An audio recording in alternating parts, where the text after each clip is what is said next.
Oh, all right, we're back. Episode 14. All right. Bit different today. I thought we'd actually go run through a bit of an interview with you. Yep. I know. Well, I don't know all. I've written out a few questions here. I don't know all the answers, but I thought it might be just to talk about a bit of your background. You know, what you do now and how you got into running, and just run through a few things. So I sent you a bit of a list last night. A few questions on there. Yep. I didn't want you to research too much. Should be an answer pretty much off the top of your head. So, yeah.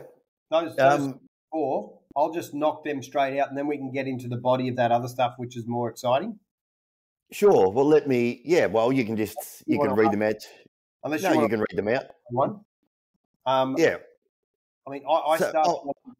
Pardon? I'll read them out then. Let's just go that way. I'll answer the questions. So the first one I sort of just put on the list just to give everyone a bit of a background. How old were you when you got back into track? Everybody can see we're both slightly older athletes and coaches these days, or I've been a coach and retired. But when did you come back to the track? Oh, when I came, the first question is, when did I start running track, which was when I was 12. But when did I actually, I did athletics carnivals in primary school and then high school. I ran as an open athlete till I was 20. And then I played rugby till I was 34. And then I played grade soccer till I was about 40, 42. So I didn't come back to track till I was about 42. And I've been, stayed with it since. So I've been doing track nearly 16, 17 years. From about 42 years of age, I came back to the sport. And what level of rugby and soccer did you play at? I was a first grade rugby player in Sydney and in Wollongong, and got to first grade, but got injured. I broke my shoulder when I was 19, actually, and that put me back for a while. In soccer, no good. I played like fifth grade. I wasn't a great soccer player. It's a bit of a transition, though, when you come from rugby and someone's got this soccer ball in front of you. You just want to grab hold of them, right? I was just fast. And all they did was on the halfway line on side, kick the ball over everyone's head, and then they'd yell at me to run. So I'd sprint all the way up, and that's how I could score goals, because I was just out sprint everyone. And for people that potentially aren't familiar with rugby in Australia, what code of rugby did you play? League or union? Union. Union. It was rugby union, not rugby league. Although I did have I had 3 seasons of rugby league as well back in the 80s, but I mainly played rugby union. Yeah, okay. What brought you back to track? What was the motivation to come back to track? I've loved track my whole life. I've always loved athletics and always loved running fast. And it's just my life meandered and I went down different paths. And I never thought I would ever go back to track because I never thought there was anything available for older athletes. But then, I heard about it just through an advertisement one day, and that's what got me interested again, and that's why I came back to it. But if I hadn't seen that, I wouldn't have even known that athletics for older people even existed.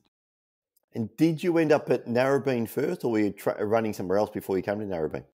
Nowhere else. Narrabeen was my first experience. And what happened when you first just turned up? You just rolled up to the track and... No, I actually met, as you know, Pete at an event. I went to an event to try out at the Olympic Stadium in Sydney. So I entered the 100, 200 and 400. I got flogged in the 100. I got completely flogged in the 200. And I was too scared to run the 4. Did you do any preparation for them? Or you just saw this event on and decided to enter and just drive out to Homebush? Yeah, I saw this event that was on. So I entered. I did 2 weeks preparation. 2 weeks. Then smashed. Absolutely toweled up. And I realized very quickly, these guys are really good. They're fast. They can run. And I was just smashed off the planet. But it didn't deter me. It pushed me to another space to say, all right, I actually need to go to work and I want to get better at this sport. What were you doing at the time to stay in shape, though? Were you still playing soccer when you decided to enter that event? Yeah, I was just winding up my soccer career. So you just hadn't walked off out of your lounge room from sitting on the sofa one day, decide to run. You had some sort of base. I had some base and I had some level of fitness about me, but I wasn't track fit, if you know what that means. Of course. But you were still working out in the gym and so forth as well, right? Yep. I was still healthy, but I was just nowhere near like 200 meters. If you haven't done work for that, 200 meters may as well be marathon. Yeah, that's people don't actually realize that, right? People don't realize to sprint 200 how far it actually is. You tell someone that hasn't done any training to go and sprint 200 meters, they're likely to end up in hospital. Yeah, with either cardiac failure or, a multitude of injuries. I hear people on podcasts all the time, and some people that I have a lot of respect for in the science and sort of health and fitness community. And I'm not talking about these influencers. I'm talking about really intelligent people. And they talk about, you should go out and do sprinting, at least one day a week. And in that sprinting routine, you should run flat out for 60 meters or flat out for 100 meters. Yeah. And I'm like, do they really know what it means to run flat out for 100 meters? No, either they don't know what it means and they never do it anyway, or they do know what it means and then they find out the hard way why it's the dumbest idea they've ever had. It's just ridiculous. It's just some of the comments I hear people make. But anyways, so you got back in the track at 42, and after that meet on that weekend when you got flogged, you met up with Pete, and then you came out to Narrabeen. Came to Narrabeen, and I was probably the slowest runner in a squad of 6, 8, 9 very accomplished 100, 200, and 400 meter runners. It was that era out at Narrabeen where there was just the majority of good runners in Masters were literally at Narrabeen, because I became a member of relay teams that year in, year out, we would win everything. Yeah, just to put that into context for people, that particular squad during that period of time as a Masters squad pretty much had an Australian champion in every age bracket that we had a person in at Narrabeen. Correct. In some distance, whether a 1, 2, 4 or an 8, we had Australian champions across every bracket, and if not, we had the top 3 in some brackets, first, second, and third athletes. So it was a pretty and I know a lot of people won't appreciate that, and people will be thinking, oh, they're just Masters athletes, but the level of training, the level of commitment people had back then was pretty huge. Oh, it was an amazing squad with amazing athletes that were running world-class times. Yeah, for sure. Based on percentages. These guys were fast. And it took me 3 to 4 years, even 5 years, to get up to their level. Yeah, I was about to ask that question. I don't recall when you first won a race or you first started to actually turn the corner and run really well, but you think probably 4 to 5 years it was in? It was 3 years before I really started to come into my own, but 4 to 5 years where I started to assert some dominance and go, you know what? People are now turning up to try and beat me. I don't have to beat anyone. Yeah. I'm in the kind of shape where people have got to catch me now. But it took an incredible amount of focus and effort to get there. What sort of injuries did you get or obtain during that first few years? Did you get many injuries? I tore my hamstring twice. I had 2 calf injuries as well, both calves. I had Achilles tendinopathies with both Achilles. I had plantar fasciitis. I got that. What else? That's about it. Most people would give up during that period, right? It's pretty tough those first couple of years when you haven't run for a long time at that level, and it's pretty tough. You start getting those niggles all the time, and hamstrings are so common with everybody. I can't tell you the number of athletes at the track over those, the first probably 6 months that they join the squad, that they do hamstring injuries. And look, a little bit of blame on maybe some of the coaching techniques that were applied, running people way outside their ability and their level of fitness to try and prove a point in some situations, as you recall, which would, the initiation phase, just jump in with these guys. They're about to do, 5 150s at sub 19 seconds. See if you can hang on. Yeah, crazy. Exactly. Yeah, and that's how I got injured. Yeah, I'm sure. Well, it's interesting that you actually stuck around though, I suppose, because so many other people actually fell away, right? Over those years, we saw so many people disappear. So it's a discipline thing to keep coming back because the injuries are a big deterrent. I recall later in my career where my Achilles just got so bad that the frustration of rehabbing, what felt like every 3 or 4 months, it just got to me mentally in the end. I'm like, I just can't keep doing this. It is very hard mentally. It's very depressing. You might recall a time when I'd come back from an Oceania and I'd run the best I'd ever run over 400 and 200, then came back to, I think we were up in the Hunter and we were running estates. Mm-hmm. And remember, I was absolutely flying. I think I ran 1186 that day from 100 and I lined up in the 400, took 4 steps and collapsed. I remember that. I do. Yeah. It was calf. Yeah, I do remember that. I was devastated. Yeah. I was in the best shape of my life. And to not be able to complete that 400, which I was so excited about doing, it's a race where I was just in the kind of shape where I thought I could have gone another 52 something. I was in that kind of shape. Yeah. And it didn't happen for me. Yeah. So it's one of those sports, isn't it? But like every sport, I mean, you get injuries and so forth, even in distance runners, they still get injuries, but it just seems to be in our sport, they're quite frequent. And unfortunately, they often happen when you're in your best shape because you're just trying to wring that last little bit out of your body. And it's like, no, I've just got that little bit more. Yeah. And I can, I'll go that little bit faster. A few other questions just that I jotted down when I was thinking about this, and a couple of them just related to actually racing itself. And a lot of people go through this, pre-race nerves. I was terrible. Man, oh man, running 400s, I just beside myself, warm me up and get into that start line. Yep.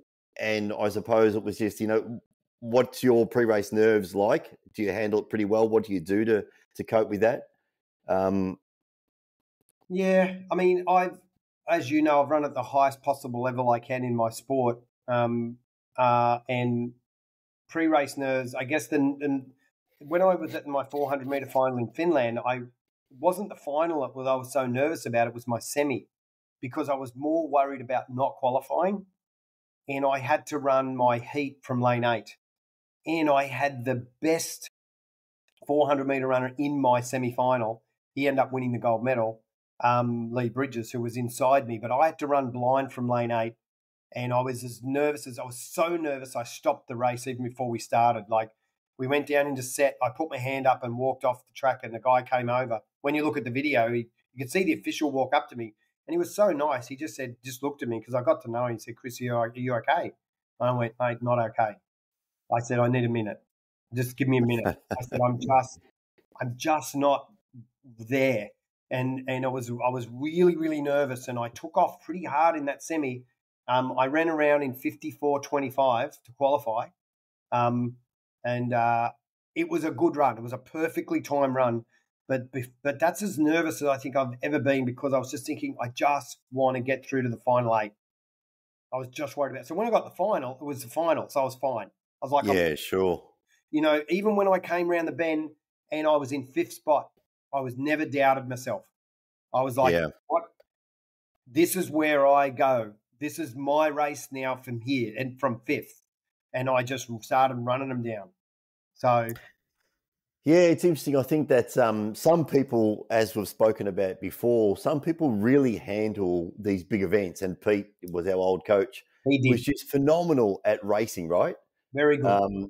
He could just turn up and just get his head in the game and just race. And I often say to people that I was a much better football player than I was a track athlete. And my career was very similar to yours. Played Aussie rules, ran track when I was young, came back into track as a masters athlete, and played Aussie rules in between. And I think knowing that you've just got this one go at it, you're on the start line, and if anything goes even slightly wrong, the day's done. Your race is over straight away. Yep, you're over. We're playing a 2-hour game of contact sport. You have this big window to actually modify your game.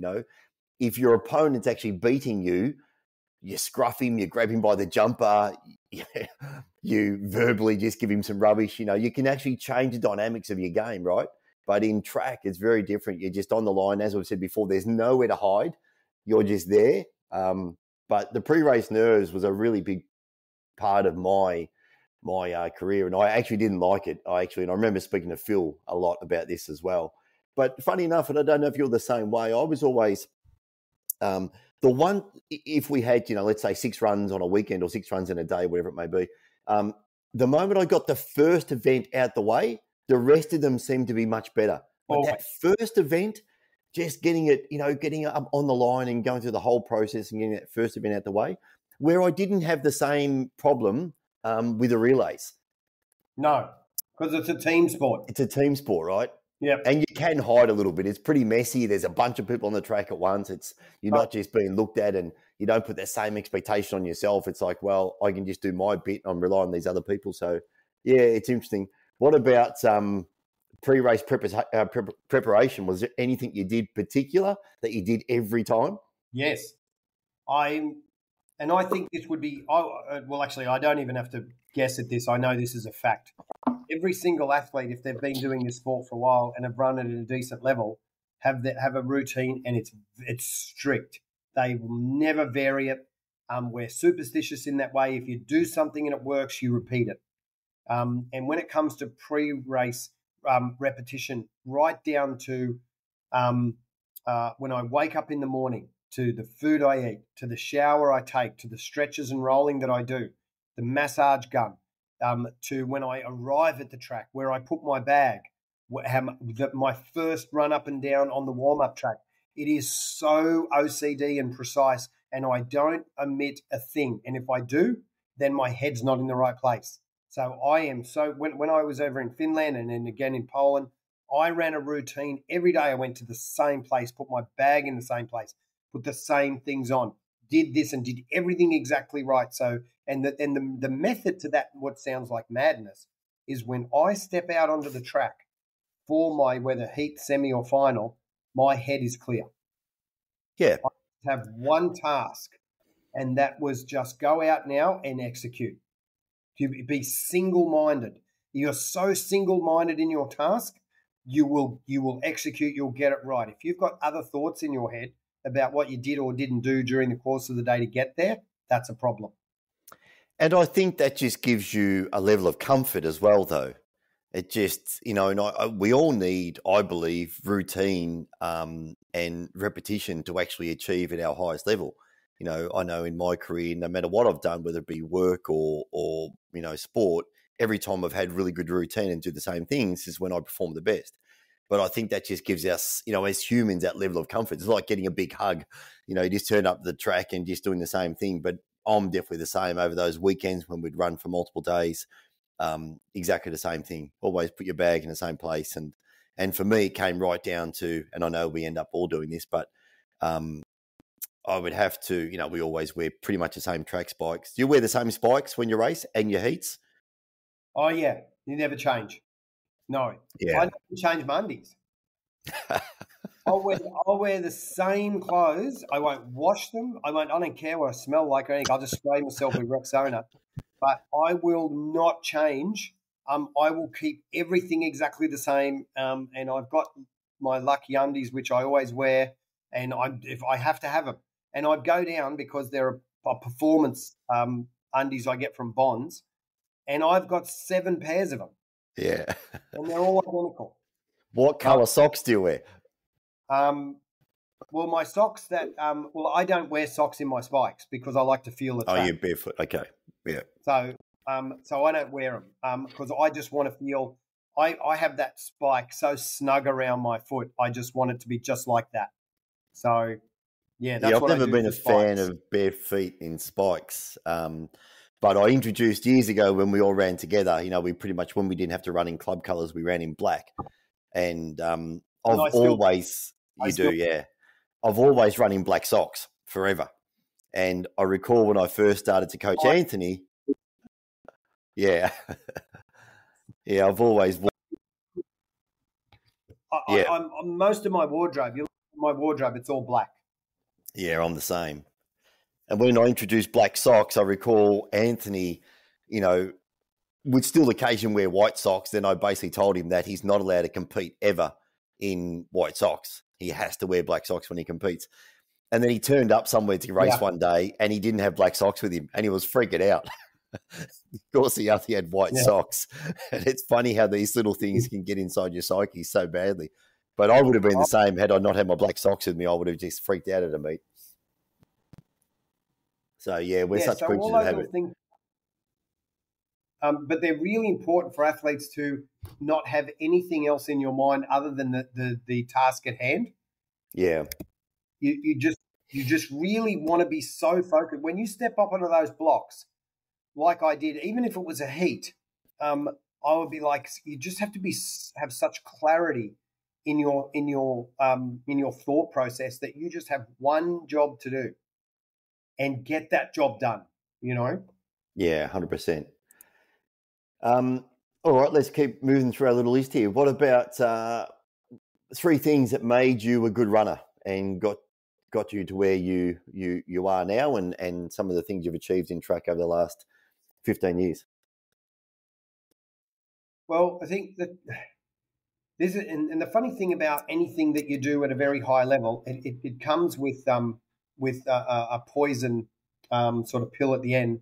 Is that if you want to be really good at say track, and you have to be a bit obsessive. Yeah. And being obsessive actually have some negative impacts on you personally, and on your your psychological condition as well as your physical condition. And if you become obsessive at anything, there's a risk of overdoing it. And as you know, if you meet some quite obsessive athletes, some of them are very unpleasant to be around. Yeah. So I believe at some point I became extraordinarily obsessive about times and training. And yes, it made me a good runner, but I had to relearn how to manage that better so it didn't turn me into something else that was going to have a negative impact on my life. So, but the 3 things that made me good, well, one particularly is that I'm a very aggressive runner, and that comes from rugby, is that when I get onto a track, whoever's in front of me, I just want to catch them. I just want to get them, and I say things in my mind, like even before the gun goes, there's one thing I say, Chris, whoever's in front of you, just destroy them. Yeah. Just destroy them. Just run straight through them, and I get very bloody minded about that, particularly when I get in the third 100. If someone's coming up on my shoulder or anything like that, it makes me aggressive. It makes me want to go, you know what? If you come with me, but either I'm going to die trying or you're just going to be do good for me on the day. Whatever way, though, you're going to earn it. Yeah. And I get really aggressive as a runner. Yeah. And that has really helped me in forerunning, because it just means, if you're going to get me, you're just going to have to work, because I'm not going to give up. Yeah, for sure. And you've always run that way. Yeah, and it helps. Certainly helps in competitive running. I guess what's also, I would say, one of the other things that makes me a really good runner and has made me able to hold some really good times later in life is that I'm a great rehabber. For every hour of training I do, I rehab for an hour. Yeah. And that is, I absolutely swear by that, is that I'll be up at the performance center, I'll be in the pool, I'll be in the gym, I'll be rolling, stretching, I'll be doing dynamic work to bulletproof my hamstrings. I'm doing all this work to rehab muscles that I've exhausted during track work. Yeah. And that's the key to keep me continually progressing, is that I rehab 4 or 5 days a week. I'm rehabbing. I think that's imperative for any athlete at any age, but I think it's even more important as a masters athlete. Oh, my God, yeah. You get away with it when you're younger. And I just know at the moment I've gone back to distance running, and I'm just consistently sore at the moment. And I've now realized I've just got to start spending more time doing more rehab, and also even just monitor my days off. I was scheduled to actually run yesterday, but I was just too sore. So I had to say to myself, I just need another 24 hours rest. My body just hadn't recovered from my week training. So Yeah, and I Yeah. think that's a really good point. I think people don't place enough emphasis on that, and particularly when you're younger, because you just get away with it. But as a track athlete, a masters athlete, it becomes definitely more important. Oh, 100%. What about your biggest highlight in your career of running so far? Well, I mean, often a lot of people say to me, God, that silver medal that you got at Finland in the World Championship where, against Lee Bridges, who ran 52:58, and I almost broke the Australian record in that run. People say that must be your highlight, but it actually wasn't. The highlight for me was at the same event was the relay.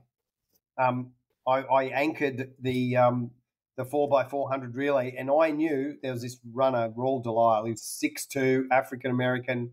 He won silver in his age group in 51 flat, and I knew I had to get the baton before him or to have a chance. So I got the baton about, I think, 5 to 8 meters in front of him. And then I had to run a really smart race. And when you watch the video of this, maybe we'll put it up one day, you'll watch me in the back straight, let Raul come to me, and I let him go past me. Then I sat on his heels and I pushed him. I said, I'm not going to let you relax. You're going to go past me. You're going to keep working. And I made him work all the way down the back and all the way around the bend. Then I pulled up next to him, and then I put pressure on him. Then he started to fall apart. And I thought, I've got him. But no, something's happened, and I've spoken to him about it since. Something happened in his brain, because he was a very experienced 400-meter runner, where he went, don't push, just relax and go with this guy and get him at the end. So we went stride for stride for 90 meters. We were inseparable. And I thought, he's going to break. He didn't break. He's thinking the same thing. This guy's going to break. Chris is going to break. I didn't break. We hit the line together. And then you've got 8 athletes on the track now wondering who won, Australia and the United States. We didn't know. 15 minutes went by. The officials came down and said, we're at the photo now. We're at a thousandth of a second. We're trying to split you guys. And then eventually it came up dead heat. Couldn't split it. And they awarded 2 gold medals. And it's now as you know, if you look at my Facebook, it's my profile picture of Raul and I crossing that line together in Tampere, Finland. And why was it so exciting? It was such an exciting race. And I walked back down the track, and the entire grandstand were on their feet. Yeah. Clapping and applauding, saying that was a phenomenal race. You'll have to send a link to me, and I'll put that in our description so people can actually go and have a look at that.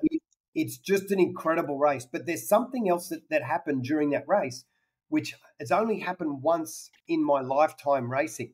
And athletes will tell you about this. Even though there was a lot of noise in the stand and a lot of people cheering, I couldn't hear a thing. It was dead silent for me. Yeah. All I could hear was the sounds of my own feet and Rawls. I couldn't hear another thing. Yeah. And it's this, I call it the silence. And when you are in the best shape of your life and you're running the race of your life, you get so focused that everything just blocks out. Yeah, for sure. And you just eerie silence, but you are running the best you've ever run. And that's what happened to me. When I was coming down the straight and people were screaming, I didn't hear a thing. Yeah. And it was simply one of the greatest, most exciting races I've ever been a part of. Yeah, for sure. The fact that you could have 8 guys run 4 laps and then you couldn't separate the teams. Yeah. Yeah, that's how competitive track can be sometimes, right? Oh, my God. And it's one of the officials came down to me and said, listen, I've been doing this 30 years. I've never seen a dead heat in a 4x4. Yeah. I've never seen it. It's pretty rare for sure. He said, it just doesn't happen. Yeah. And so when we did the medals presentation, so we've got all of us up there standing in the number 1 position and playing 2 national anthems, which is just, people were just stunned that actually happened. So that was probably the most exciting thing that's ever happened to me in track. What about low points? What about the biggest disappointment? Well, a lot of people said, Chris, you didn't break the Australian record. Are you sad? And I was like, yeah, I was disappointed. I guess probably the lowest point I've ever had in track is is injury. When you're really going really well and you've worked really hard and you get injured, I think they're the real low points for athletes. And I had I've had quite a few serious injuries which have put me off the track for many, many months. And to rebuild yourself mentally to get back on and race again is it takes a real effort to do that, both physically and mentally. But I think injury is I've had an incredible track career. I've been very fortunate in the times I've run and the events that I've been privileged to partake in. So I feel very lucky. But injury, I think it's the most devastating thing for an athlete. Yeah, I couldn't agree more, because it can actually, unfortunately for some athletes, it can determine your entire career. You may never ever reach your potential. Well, Wade van Niekerk's a classic example of that, where he breaks the world record at Rio, does one dumb thing, does his ACL, takes 7 years to get back to the track again, 7 years to get back and run a decent time. And he made a final at the recent World Championships in Budapest and came seventh. Yeah. And that's 7 years. He had such a huge career in front of him, right? Yeah. We'll never know how good he could have been had he have not made that decision to play rugby for a charity and do his ACL. We'll never know. 100%. And he must do the day. Yeah. I think for me, even though I had some injuries along the way, and they were frustrating, they were just frustrating, but you're right, they were low points for me as well. But the low point for injury for me was when I was just about to go to a major meet and I got injured inside that last 2 weeks. Yes. It was frustrating if you got injured earlier on and it interrupted your preparation, but at least you still compete. I had two major events that I was actually about to race at, and I had injuries a week out and I couldn't actually run. And one of them was a world champs in Sydney. Yeah. I went and had a back scan and an MRI, and because I thought I had a hamstring strain, and they said to me, no, but you've got two massive bulge in your discs, which I could have run. They said it's not going to get any worse. You can still run.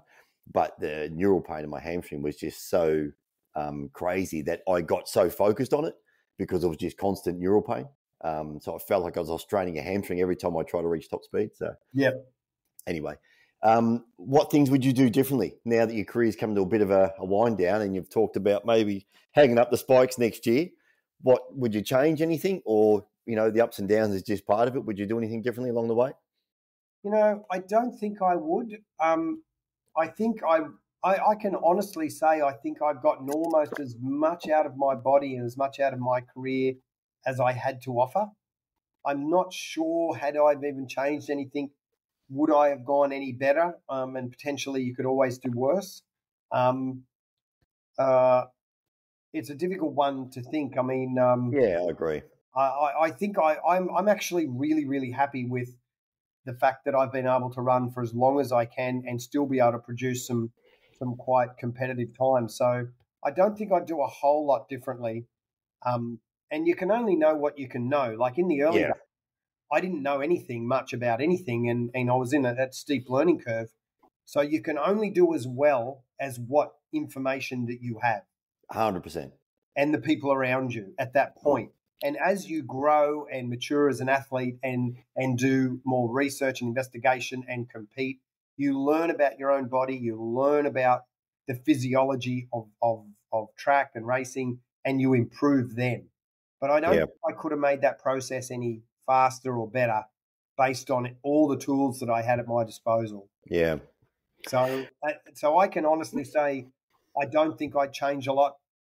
And I think I'm very, very happy with my career.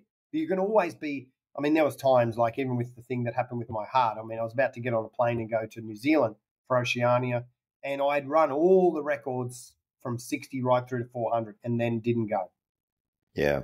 That was, would I like that have been different? Absolutely. But the things that I just couldn't change. But they were just out of control. Yeah. 100%. Things that are out of your control, you just can't do differently. So I think I'm pretty good with all that, and I think when I hang the spikes up, I'll hang them up and be well satisfied. Yeah.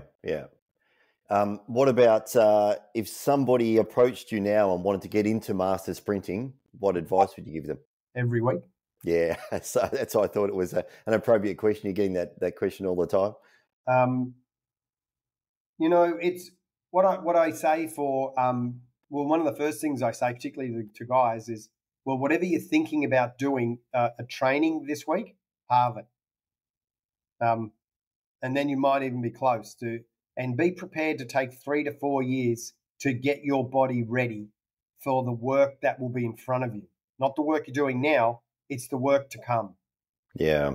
And alter your expectations. I mean, your brain might be in, when you're in year 12 back in 1985, but your body isn't. Yeah, for sure. You need to be aware of that. Is that pretty common with most people. Oh the first, when they turn up to that first week of training, it's always, when I was in year 12, I ran 11.2. Yeah, and good for you.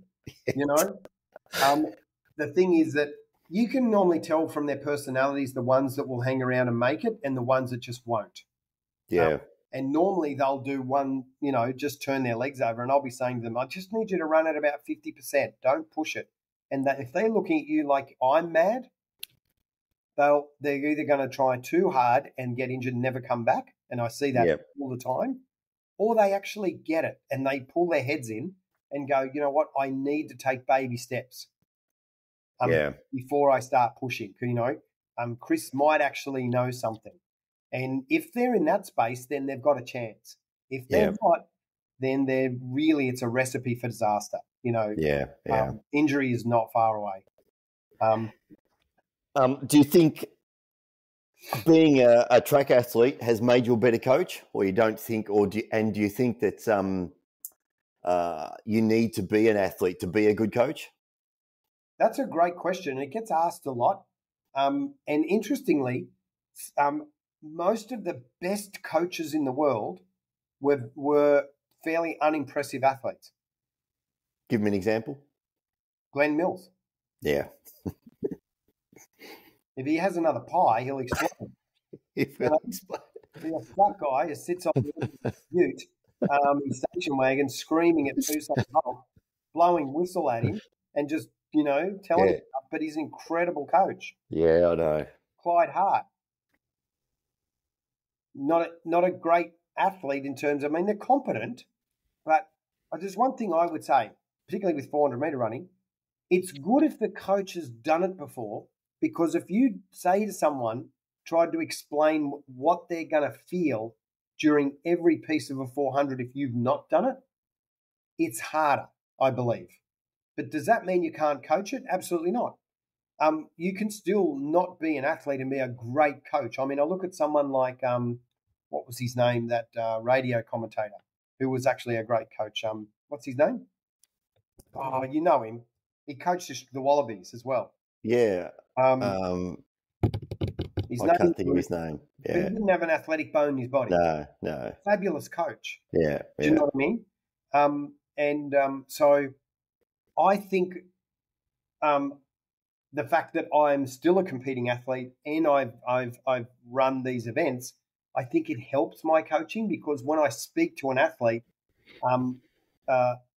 they know I understand what they're about to feel.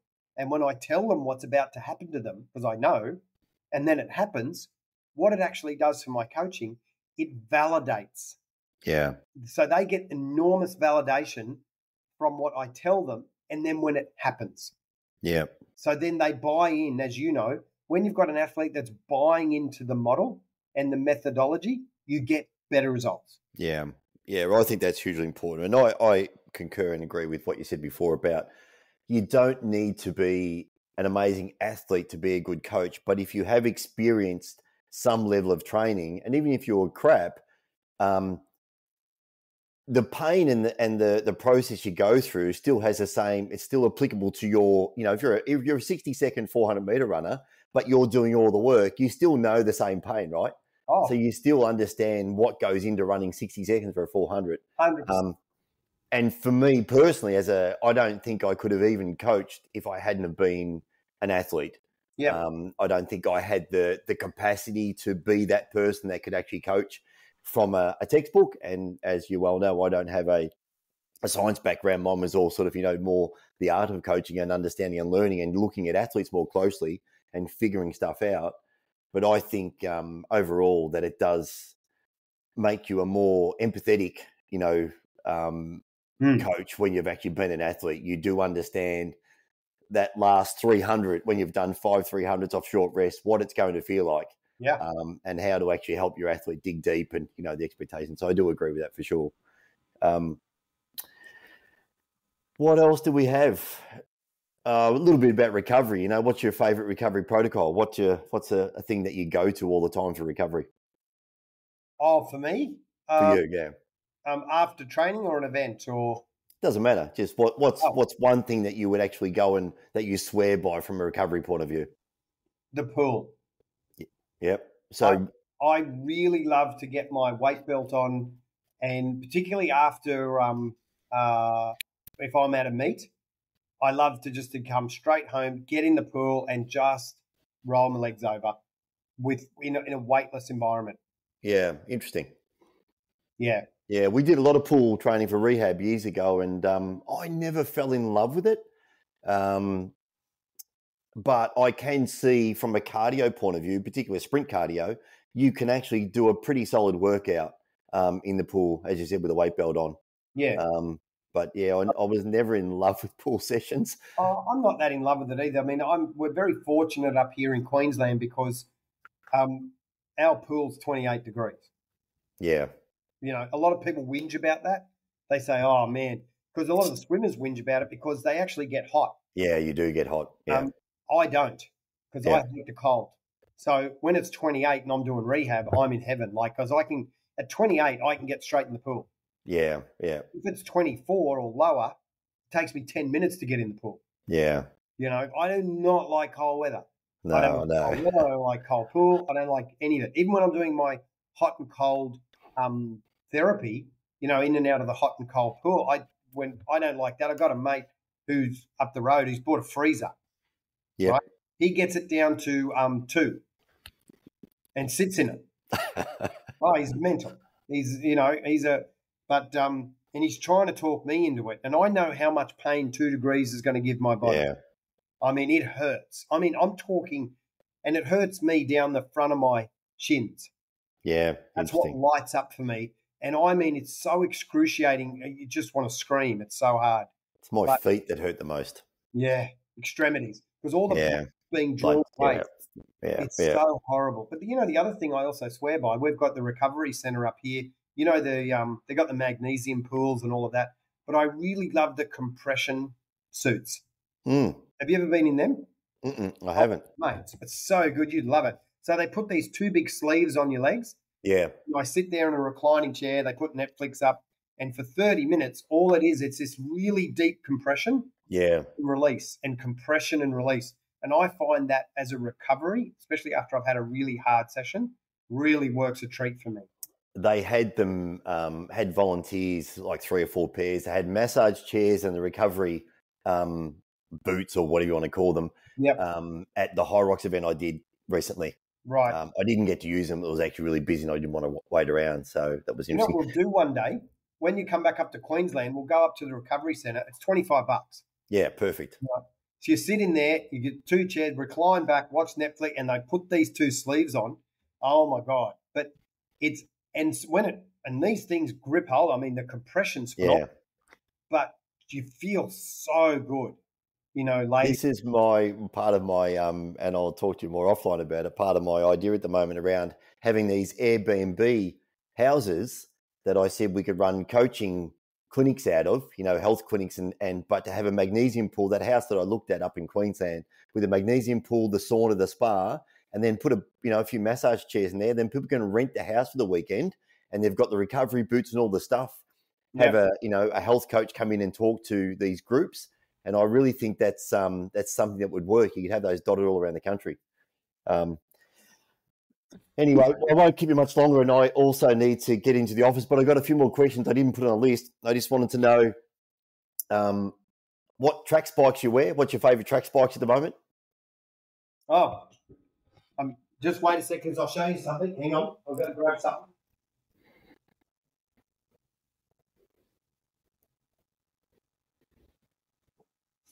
So you would be aware of the new technology. I hate that these are pink, but anyway. So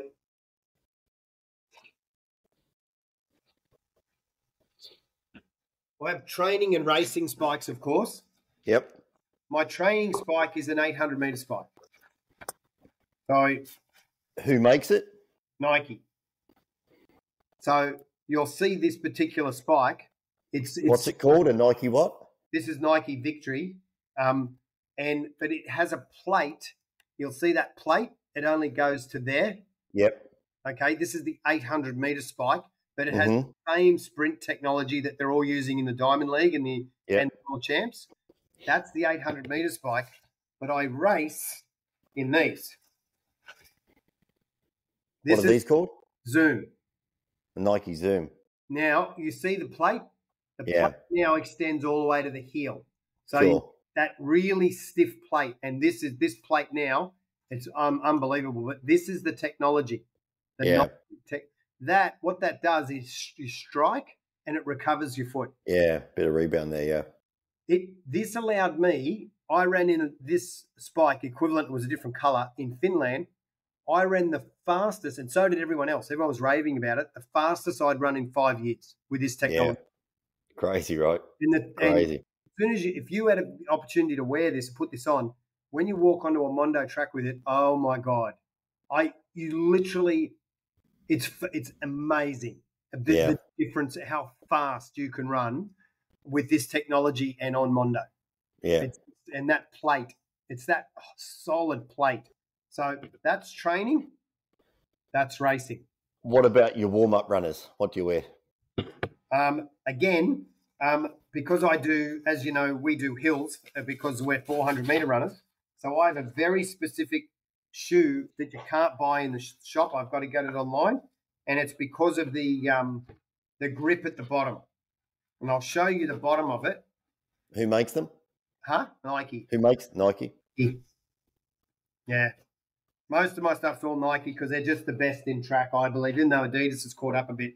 But I'll show you the bottom of my shoe. Oh, yes. It's like a trail shoe nearly. So when I run on a hill, it strikes and it bites. Yeah. What are they called? What? Nike Wild Horse. Oh, I used to have those. Wild Horse. Wild Horse. Yeah. I had those for years. I used to buy them in the US as well. Yeah. All right. I got a couple more. What about socks? What socks do you wear? What brand? Bonds. Nice. I'm telling you, you wouldn't think I believe you. You go down to the Bond, like at the warehouse down here in Harbour Town, the Bonds shop, they've got literally the best socks to put inside your training spike and also for when I'm warming up. They're just the best, and the best undies. I've got a couple more. I'm just on my little rapid fire questions here. Do you wear sunglasses when you train? Do I wear sunglasses? Yeah, when you train? If it's a really glary, bright day, I might wear sunglasses. I'll never wear them racing. Do you have a particular brand that you wear or style? Yeah, well, this is unfortunate. This has got nothing to do with running. I have a pair of sunglasses I wear and have to wear because my girlfriend bought them, and if I don't wear them, she asks me. What brand are they? I wouldn't have a clue and don't care. I'll call them no name. Yeah. But let's put it this way. When I wear them, everyone thinks I look stupid. But I wear them anyway because when my girlfriend sees me wearing them, she gets all lovely and goes, God, I'm so glad you're getting so much use out of them. But I look like a 4-year-old. I got one more. Sunscreen. Always, 50 plus. It's Australia. What brand is it? Oh, well, because my girlfriend works for the Cancer Council, I use the Cancer Council's 50 plus. Do? Yeah. She does it at a discount. So nice. Yeah. All right, that's about all I've got. Beautiful. That was a good episode. Bit of an update on who you are, what you do, what you're still doing, and all good. All right, we might wrap it up there, and we'll get a few other people lined up and do some interviews, and we'll get Mike on next. He did commit to me yesterday, so we'll have a chat to him in the next. I always enjoy getting stuck into Mike when he says dumb things. That'll be a three-way funny interview between the three of us. Then I'll get Anthony on as well. Yep. All good. All right. Until next time. Yep. Have a good day. You too. All right. See you later. Cheers. Bye.